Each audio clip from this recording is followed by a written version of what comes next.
শোনা হচ্ছে যে মামা এটা বলে পীর বার আছে, তুমি বলে সেই বুঝ দেয় তাই হ্যাঁ, তোর কাছে না যাবো আমার পরিবার তো মনে করেন যে সেই অশান্তি না বুঝলি না আমারও তো একই সমস্যা।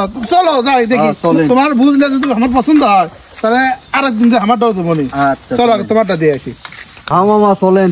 আচ্ছা ঠিক আছে, চলো যাই। মামা ওই যে বাবারা। হ্যাঁ বাবারা তো ঠিক, চলো। আসসালামু আলাইকুম। ওয়ালাইকুম আসসালাম। কে হে বৎস তোরা? বাবার দরবারে কেন এসেছিস? বাবা আমরা তো এটা বুঝলি বেড়াচ্ছি বাবা। বুঝ তো আমি দেই না, সব মালিকের ইচ্ছা। এই যে আমার এই ছোট্ট বাবা সব কিছু বুঝতে পারে, ও চোখ বন্ধ করে ভবিষ্যৎ বলে দেয়।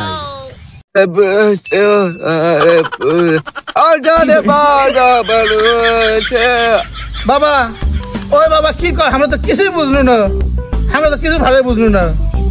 বাবা, ছোট বাবা আপনাদেরকে সালাম জানিয়েছেন আর বলতেছেন যে একজন মোটা আর একজন চিকন ছোট করে মানুষ এসেছে, ওই ছোট জনের পারিবারিক সমস্যা আছে এইভাবে বলতেছে। আর কোনো প্রশ্ন আছে আপনাদের? আপনারা কি বুঝছেন? বাবার কাছে সমর্পণ করেন। বাবা আপনি চাইনিজ বাবা কেনা বলেন আমার পরিবারে কিভাবে আমার পরিবারের শান্তিরা ফিরে আসে। ওকে বৎস, আমি তোদের মনের ব্যথার কথা বাবার কাছে বলতেছি, বাবার কানে কানে বলে দিলেই বাবা তোদেরকে বুঝ দিয়ে দেবে।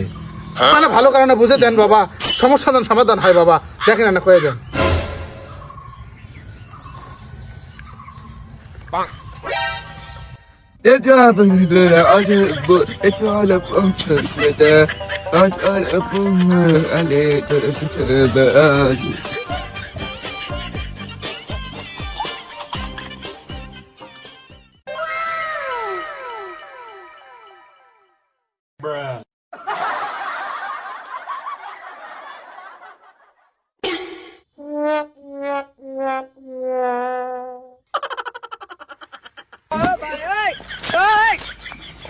বাবা বলতিছে তোরা দুইজনে মোবাইলে মেয়েদের সঙ্গে ভিডিও বানাস, এটা নিয়ে পরিবারের সমস্যা।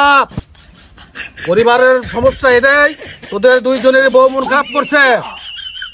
কোনো প্রকার মেয়ে ভিডিও বানান যাবে না, প্রয়োজনে ছেলেদেরকে মেয়ে বানাতে বলছে বাবা। আর এই তাবিজটা দিল, এই তাবিজটা তোর বাড়ির প্রথম গেটের দরজার সামনে পুতবি, বিসমিল্লাহ বলে পুতবি। যা রে বৎস, চলে যা। ওম শান্তি।